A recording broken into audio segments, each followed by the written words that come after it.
That goes back to the concept of autonomy. They want a better future. The people of Venezuela want a free country, a democracy, and if this is the way that they can obtain it, then I'll be rooting for it. President Mulino, Panama sits at the crossroads diplomatically, geographically, economically of everything that happens in our hemisphere, in our region. How do you see the U.S. intervention in Venezuela and what has happened since the detention and removal of Nicolás Maduro in that country? Well, it's a very complex question. As most of you may know, my country suffered an invasion because of another dictator, Manuel Noriega, in '89. Everything was ready to finalize a big and deep political crisis into such a movement. Those days, Panama used to have internally military troops of the United States. We were in the last phase of the implementation of the Panama Canal Treaty. They left on the 31st of December of '99, 10 years after that. But that situation, as in Venezuela, was provoked by one single person and his entourage. They, as the president said, they forgot about democracy, human rights, all kinds of possibilities to live under democratic rules in general. But Panama has a long-standing relationship with Venezuela. We are not neighbors, as my friend, the president of Ecuador, but we suffer the consequences through the immigration crisis that passed through Panama. And roughly speaking, in the last year of my government, when I assumed the government, I went to the area in the Colombian-Panama border. The Darien Gap? The Darien Gap, yes, known as Darien Gap. There were 5 entrances, illegal entrances, of course. We shot 4 and left 1. And I said, in 1 year, I finished this, and I did it in 10 months. With a lot of courage and determination, no waiver. Today, we have 0 immigrants. But Venezuela were the 94% of those immigrants, good and bad, no? Because, as I said in that moment, that particular place within our territory, but bordered with Colombia, was as a concentration camp of the 21st century. That dramatic was it, very dramatic. And you find them, most of them, the majority, 93, 94% were Venezuela. The other were Colombian, Colombia, Venezuela, Chinese. Caribbean countries also. No. Haiti, Cuba. Well, Haiti, yes. Haiti, yes. The entrance, as far as I know, through Ecuador, but I might be wrong. And immigration will be a key topic of our discussion today. Oh, yes. No, immigration is impossible to run a country in terms of stability if you have a migratory crisis. We have in Panama, I should say, around 100,000 Venezuelans investing, working, that simply came to Panama back in 2006, 2007, imagining what was coming on. Yeah. And they work perfectly, and they are completely integrated to the Panamanian society. But the other ones, poor people, especially poor people with kids, experience maybe the most dramatic nightmare they had in mind. And they went up. The final destination was US, of course.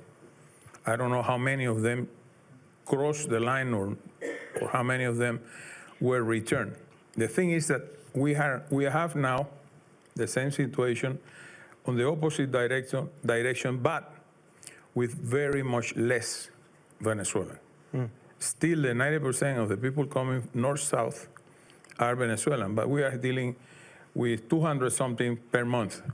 And we immediately take them, move to the Atlantic side of Panama in the border of Colombia, and move them to Colombia by boat or by plane through a process that we have of immigration return for foreigners.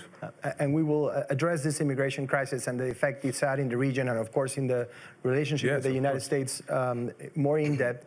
But I want to ask Neri Woods about how Latin Americans should interpret this moment, especially in an increasingly contested global order.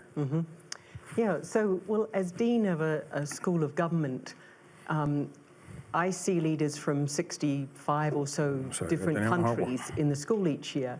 And sometimes they debate who's got the worst leader. And Zimbabwe will say, well, ours, and Venezuela will say, well, ours, etc., right? And it poses the question, if another country has a bad leader, why not remove them? Well, who to remove them? And for 100 years, there's been norms about not removing other countries' leaders.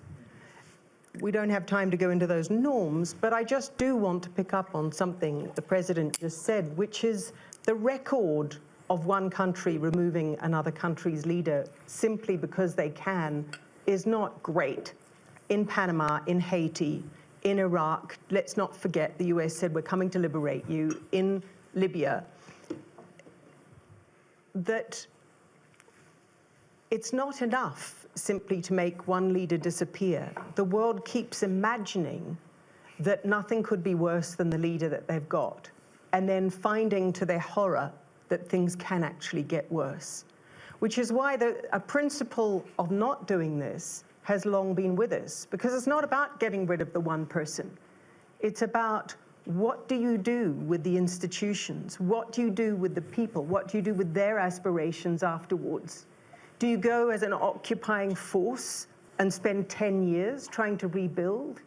Do you bring the whole of the international community together to make them a sort of annexed territory of a global community? It's really difficult. And there are other options to going in and capturing a leader and removing them. There are other ways that an international community can support people to end up with a government that is their choice. And so I think when it comes to Venezuela and Latin America, we need to think, well, what happened to those other means of supporting Venezuelans to ensure that the person they elected to be president would be elected? And what's the difference between saying this is a judicial exfiltration, we're just taking this person to put them on trial in the United States, and saying we are now governing Venezuela. We are now in charge of Venezuela. You know, big responsibility. We'll see how that goes. And Venezuelan resources as well. I see a theme emerging in our discussion, Ian, and it's not exclusive to the rooms of the World Economic Forum. I think it's part of what we've seen in the last few weeks in this conversation about the region. A necessary response to a regional disorder, this intervention, or something that undermines sovereignty, multilateralism, and long-term trust, which is the essential concept of our conversation. How do you see it?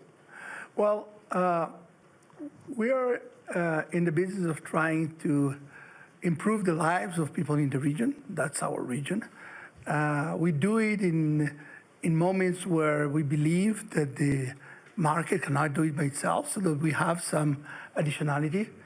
And in the moments of change, moments where we see that there are conditions for a sustainable recovery, we do intervene, use the resources to do so. And yes, that's part of regaining trust, because I think multilateral institutions have the ability to bring trust to types of economic intervention. But you need the conditions to do so. And some of them are more practical conditions. So for example, in the case of Venezuela, you need to have legitimate by our boards to engage. We need to have approval. We We have 48 members of our board, so we need approval of the members. We need to be in relationship, economic relationship, which we don't have at this point with Venezuela for other reasons. But there are other conditions which are you need to intervene when you believe that there is a possibility of sustainable recovery, when the investment can look at the long term and believe it's a moment to enter and to have investments for the future. And that's what we're looking. In the meantime, we are an institution, the IDB. We have been following Venezuela for decades, and we continue to do so, even these years. So, for example, the data most used are the data that we provide by our proprietary service, social and macroeconomic, and we have been following Venezuela in the best way we can, and we're preparing ourselves for when and if the conditions arise. Do you know something? Let me ask just one thing. Absolutely. We have regional institutions in Latin America, OAS mainly. Yes. Some others in the United Nations. But the problem is that when you go to exercise your right as a country to the OAS, for example, they are very weak, to say the least. They are very weak, and they do nothing. They do nothing. We suffered that in Panama. We exercised all the possibilities to get out of the crisis. Venezuela, I don't know how much they did, but the problem is when you discuss in the OAS and try to adopt a resolution condemning, not saying more than condemning, immediately 1, 2, 3 countries exercise the lack of consensus, which is the opposite side of a veto, right? No, I'm not in the consensus. I am vetoing the resolution. So the inefficiency of our organizations in the region, that doesn't resolve a crisis. I think it's a crisis that extends beyond the region to global multilateral institutions. I was saying at the beginning that there's two components to democracy, right? The legitimacy, elections, and all the values and principles of a liberal democracy, but then there's performance and results. And at the heart of that, President Noboa, is security. You've had that experience in Ecuador. How's that trade-off between acting fast, acting decisively, and making sure that you're preserving the democratic norms? Well, it's always difficult when you're at war, and we are at war. We're at war against narco-terrorism. If you add up the amount of fighters, say from the 3 largest, they're not gangs anymore, they are transnational narco-terrorist groups. We are today above 60,000 armed men and women. And it's very difficult to fight this in a traditional way, almost impossible. Also because throughout time, these criminal organizations have adapted to our system. In the case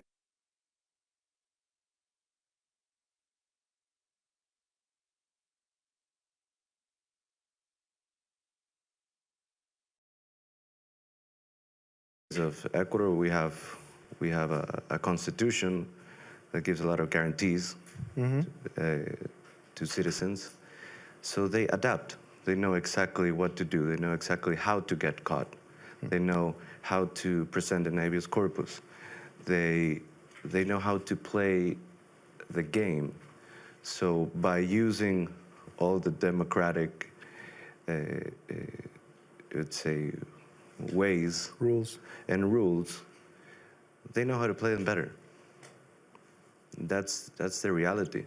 We're fighting a war that is not only on the street. It's a war that is in courts, is a war that is in the media, is a war that is in social media also, that it's a complete war against evil and narco-terrorism. That's why the only indicator that we see now, and that I tell my team that we should see, is the poverty index. Not GDP growth, not anything else. So we see the poverty index. Why? Because in a ways we're taking people out of poverty, out of the hands of these narco-terrorist groups, and we're giving them a chance to live a regular life. Ecuador right now, poverty index is at 21.4. It's the lowest poverty index rate in the history of the country.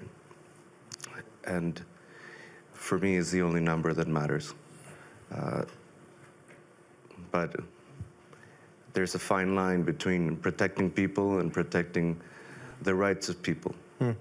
Protecting the rights of the majority of people or protecting the rights of the minority that wants to destabilize. It's a question that we ask ourselves every single day, that we have to fight every day to keep that balance.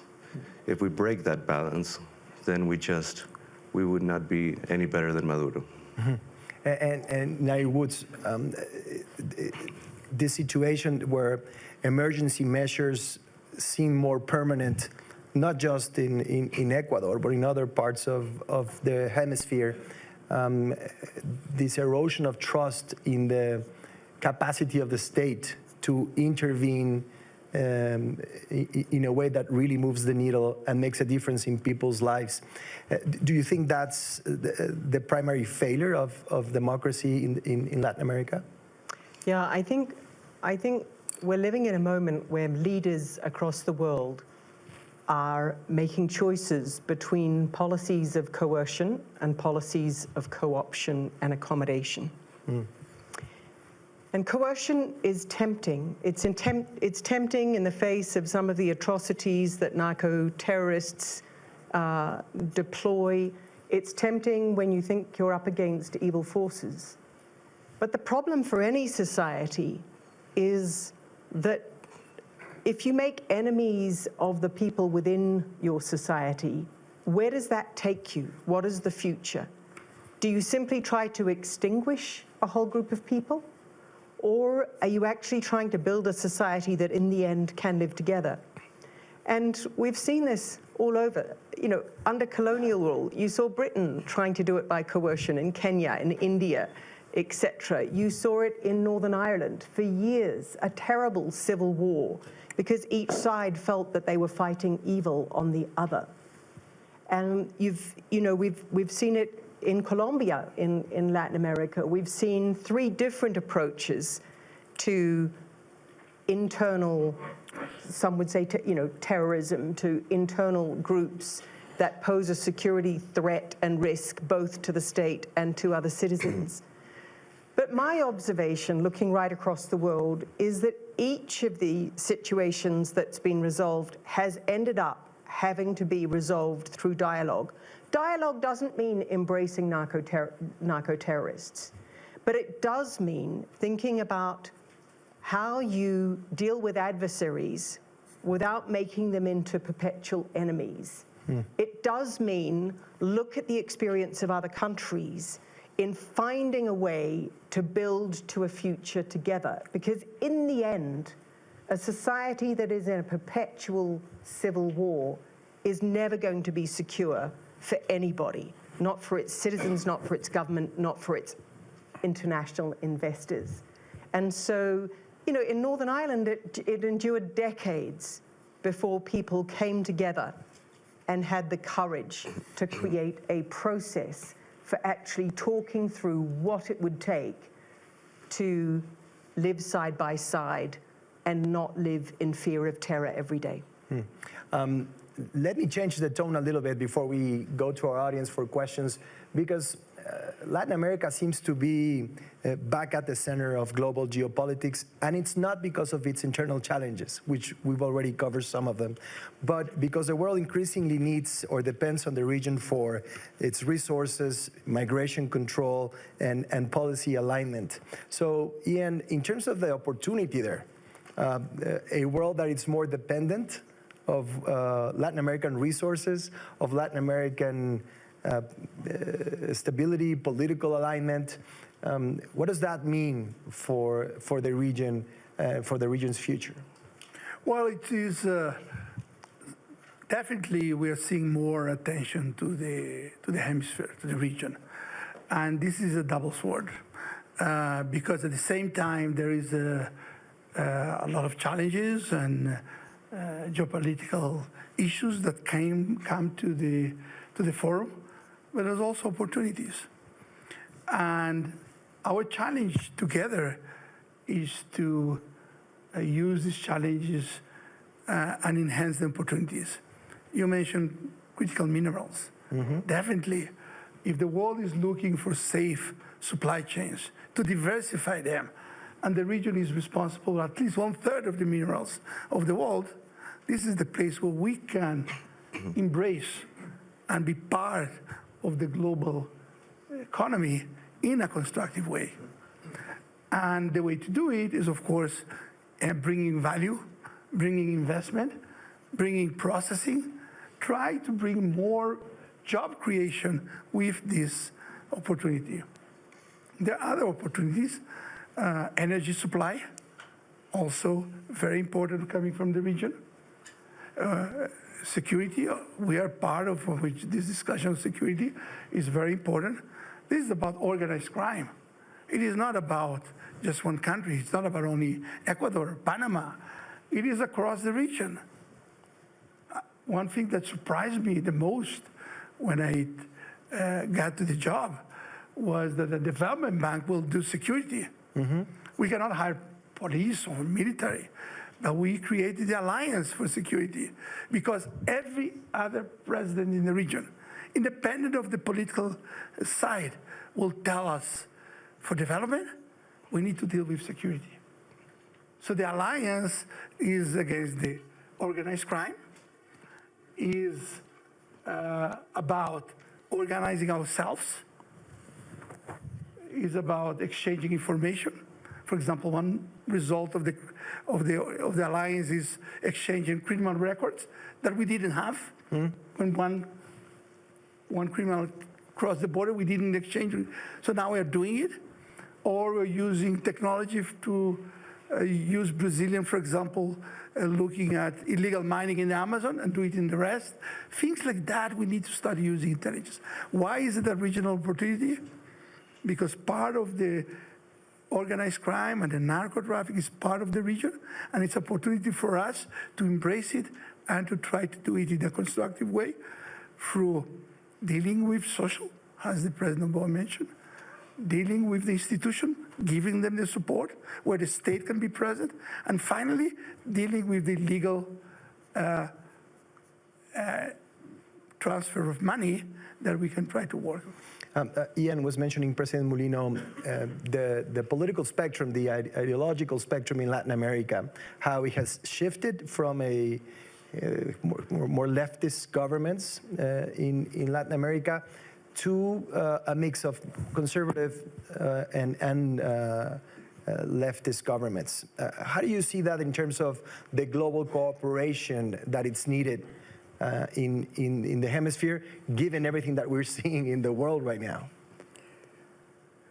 I think that the financial institutions are working better than years ago. And they are putting in the balance whether I'm going to help a dictator or I'm going to use those funds to help the development of a democratic nation.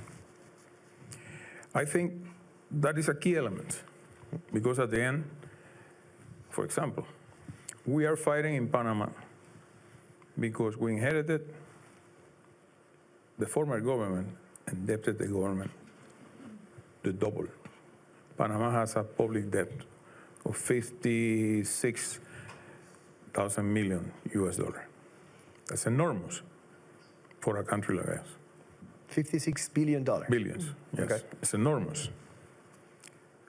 I have with me the Minister of Finance. I have been a hero in a very dramatic year, trying to balance, to put fiscal controls, to reduce the level of deficit 3.5 points, from 7.35 to close to 4. So it's important to make the government function, not only in terms of politics that consume a lot of time, but at the very end, democracy is discussion, is a wide variety of opinions that you have to listen to, but also to conduct a nation. I think, Ian, one of the problems that we are facing in the region is education. I'm entering in a process of transforming the law of education in Panama that was enacted in 1946. And no one has dared to enter into that process. I did it. And I hope that more or less March, April, we will have a draft to go to the Congress or to the Assembly. That's important. Investing in education is a one generation period of time that you have to wait. Yeah, especially at a time where technology is impacting. Because at this moment in Panama, those kids or students who has the chance not have to be rich people. Many, the majority of them, the fathers are making a big effort to send the children to private school. It doesn't mean that you are rich. No. But the majority in the public schools face a gap, a big gap between one another, big gap. And that brings, in the medium and long run, a lot of stability. Because there will be students that say, what do you have for me? Opportunities? I don't see any. And they are the one who goes for the easy life with a lot of money. Short life, but a lot of money, narco traffic. Yeah, and it's tied to what President Noboa was saying. Exactly. Combating poverty, investing in education. And we have to face that. I think the Panama and Ecuador are facing a problem with narco traffic. We just finished 2025 with an enormous amount of drug seized. 155 metric tons. That's a lot of cocaine. That's a lot of cocaine. And a lot of resources for those criminal organizations. One single ship, 13.5 tons in one ship. So that funds, part of those funds, enter the society. Yeah. Through the, I don't know if you want to say something, but if you don't mind, let me open the floor for questions because we only have a few minutes left and I do want the audience to have the opportunity. Housekeeping item, because this session is being televised, I'm going to ask you to stand up. Once I point to you and you have a microphone, brief introduction and brief questions so we can get to as many as possible here in our audience. So please go ahead over here. If you can please stand up and introduce yourself. Thank you. Thank you, and thank you for the opportunity and your words. My name is Camila. I'm from Caracas, Venezuela, and I'm an economist. I'm also a global shaper, and I'm here with the World Economic Forum. Throughout my life, I've been fascinated by the way that money moves across the region, and I've worked from humanitarian aid to private equity. The discourse for the Venezuelan situation right now, or at least the economic argument, is that the new inflow of money and investment will result in the benefit and positive outcomes for the Venezuelan people. My question is that this new inflow of money could actually disrupt the way the money moves in the region. And I wanted to know if there is a possibility of regional alignment for the priorities of this investment. And if there is not a possibility of alignment so far, how can we make that happen? Yeah. Thank you so much, Camila. Appreciate it. Thank you. Over here. Ian, I don't know if you want to tackle that, Nair. I don't think there is a regional discussion about where the flows to Venezuela are going. I think that we are in a moment of still a political environment to be resolved. I believe that there will be a moment where we will need to have a very important discussion about where the resources should be should be allocated. Multilateral development banks and others, IMF and others, should be a discussion. And at that moment, it will be very important to have alignment in the region and alignment between several of the members of where the resources have the most potential. What I can say is that everybody is being prepared for that moment to see where you need more of the resources, and not only the resources, but also the policies. Sometimes the policies are as important than the resources. Rules, changes, institutions, those are very, very important. And Yes. I agree. Look, the natural resources across Latin America give me huge optimism for the continent. It's got extraordinary resources, extraordinary talent. It's also got, over the last few decades, people who have fought really hard for democracy and for democratic governance, which has given lots of countries on the continent real security. It's also got, as the President mentioned, habits of cooperation on the nuclear treaty in Southern America, the CAF in the north. So all of this is reasons for being optimistic. But now every country on the continent is facing a competition between outside powers, the US, China, for control. And to me, the most important thing, whether it's for Venezuela or its neighbors, is that each country and collectively the continent has a clear strategy of its own, that it doesn't end up simply bandwagoning with the United States or China, becoming the just convenient backseat passenger, but rather has a strategy for its own people and for the region itself. And I think that's what I would be looking for Venezuela. I sit on the board of a mining company. You can't, as a publicly listed company, make multi-billion-dollar investments in a country whose political system is obscure or insecure. You just can't. Your shareholders won't buy it because you'll risk being expropriated just after you've dropped your first few billion, right? So there's a lot more work to do to make the promise of investments in Venezuela investments which pay off for all of the Venezuelan people and don't either fall into great power rivalry or into rent-seeking and resource curse. And that great power rivalry is playing out as we speak today. We'll see Prime Minister of Canada, Mark Carney, speaking here at the forum just days after normalizing the relation with China. And I don't have to tell the presidents here about those tensions. They live with them every day. Please go ahead. Thank you very much. Venancio Mendez, also with Venezuela. Just posing an interesting challenge on the perspective of international law. And my question is, what happens when international law is meant to protect those that are being tortured or killed? What happens when those mechanisms fail? Then the ultimate result is what we saw on January the 3rd. So it's a question for us to think about this. And the second part of the question is, we as Latin Americans, we have infinite resources, talent, we have incredible geography. We hear Emmanuel Macron and the Europeans talking about their own strengths. We hear China on the AI battle with the US. How can we as Latin Americans come together on the topic of cooperation and dialogue? And what are your thoughts specifically on, the rest of the world is talking about AI and energy. How can we have our own conversations of strength and growth? Thank you. Thank you so much. Thank you. This is a fascinating question, President Noboa, because I think you touched on this a little bit at the beginning. I was just listening to another conversation here at Davos about the role shame and pride have in politics. And a lot of the conversation around Latin America comes from a place of shame and not pride. What do you think about that?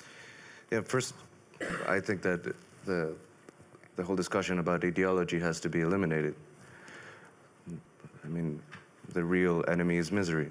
And the real enemy is having impoverished nations that have billions and billions of dollars, trillions of dollars in resources, and still can't have 3 meals a day. So instead of ideology, we should focus on tackling misery. The fight in Latin America is not territorial, it's not religious, it's not even culturally. It's democracy versus anarchy. So it's different than what happened in Ireland. It's different from what's happened in the Middle East. It's organized crime taking over and replacing a state, or replacing, the protector figure to its people. So first, we need to eliminate the ideology discussion. Second of all, we need alignment. Alignment in key issues: reduce poverty, fight narco-terrorism, and also in controls. What do I mean in controls? There's going to be a lot of shifts in the movement of money through our nations. For example, in Ecuador, there were political campaigns that were financed by Maduro's regime. There was money funneled through PDVSA to certain political parties. Same thing happened with Podemos in Spain. Same thing happened in Colombia. So the whole structure is going to shift. And we need to use those resources to benefit people. Then be aligned also in controlling that money, the flow of dirty money, and today, dirty gold. The multiple in gold at today's price, which reached 4,725, using mercury, which is illegal, but illegal miners use it, the multiple is very similar to cocaine. So even narcos are adapting. They say, you know what? If they catch me with a kilo of cocaine in a highway, I'm going to jail straight. If they find me with a couple of kilos of mercury? No, of gold. They'll applaud me, probably. So they're shifting. The criminal structures are shifting. Now it's not only drugs. Now it's drugs. It's illegal mining. It's human trafficking. And we need to work on the basic things that we all agree, eliminate the ideology discussion, and understand that we're very similar in Latin America. We just need to fight the right fight together. Ian, you were nodding, so I know you want to say something. I think the end of the question is very important. What can we do? It's a very polarized world today. I think we need to start with our own institutions, with our own families, bringing this dialogue. And in a lot of our own world, we can start building this consensus. Let me give you an example of this year of our organization. We have 48 members, each one thinking differently. It's a polarized world. But we wanted to concentrate on common interest, what unites us, instead of concentrating on what does not unite us. We concentrate on security, which we just mentioned. Everybody. We concentrate on how private sector could help us lead for development. We concentrated on how to deal with natural disasters, which everybody was facing. And we concentrated on what President Noboa just mentioned about efficiency, which is not an ideology, dealing with what we need to do by evidence. So those four were the basics of what we concentrated this year. And at the end was a very good result for the year. We went together, we had a record year of projects and efficiency and impact because we wanted to concentrate on issues that unite us with more dialogue. Will this change the world? I don't know, but it's a good start from our institutions, from bottom to up. Okay. We're out of time. We have less than 2 minutes. I do want to have a closing round and ask you a very concrete question in order to make that efficient. In a year from now, if we're here in Davos again, or we see each other in Ecuador or in Panama, at Oxford University, in Washington, D.C., what would be the single institutional reform the policy outcome that could tangibly help rebuild trust in Latin America?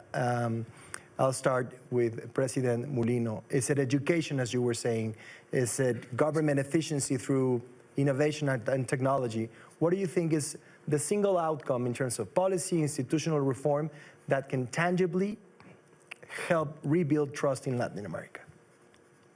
Education, number one, in the long term, not right away. It takes 25 years to, if everything goes okay. I think another mission to fulfill what you're saying is to reduce the level of expenses of the government in a useless manner. We need to invest. We need to produce employment. We have to make our country safe, precisely for what you say. How can you invest in a country with completely unstable? It doesn't go together. So I think that governments and we that are leading our countries have to be very conscious and address the funds, the public funds, to the areas in which we can help the people in a very integral way. It's not making politics with public funds. That's the most easy way of doing politics. Taking money and giving to the people. That's not the way I'm doing. Investing the public budget needs to have a good component of investment in social things, social areas. I think that brings stability. We have to recover our credibility. The politicians are very low in credibility for many reasons. So we have to regain the credibility of the people that we are doing what we are doing for them, not for me, for them. So I'll take education in the long term, but in a year, if we meet again, it would be responsible spending. The finance minister was, I think, rolling his eyes a little bit, so it's up to him in many ways. President Noboa. Youth occupation. Youth occupation. We need to check on the tornado chart of our population. South America is very young. In the case of Ecuador, 40% of the people are between 14 and 35. So is again, look at the population, of policy for that population. Easier access to jobs, technical schools, trade schools, and of course, education. But it's not as simple as that. Is to follow up and to help that young man or woman to find a better life. It's not only give them the education, find them a job, find them meaning, help them find meaning for themselves, and give them hope. Give them hope that they're going to live as well or better than their parents. It goes back to the shame and pride equation that we were talking about. Nair Woods. I agree with President Noboa. The most important is that governments actually set out a strategy, a vision that gives their citizens hope. In too many countries, politicians are saying, we've got to manage the mess that our predecessors made, we've got to manage our international relations with the superpowers, and they're failing to set out a strategy of where the country can go that actually gives their young people hope and a sense that they'll have a future. I also wanted to pick up on President Noboa's point about illicit flows, because that will crucify the ability to do a strategy. And the single most important thing for me is crypto.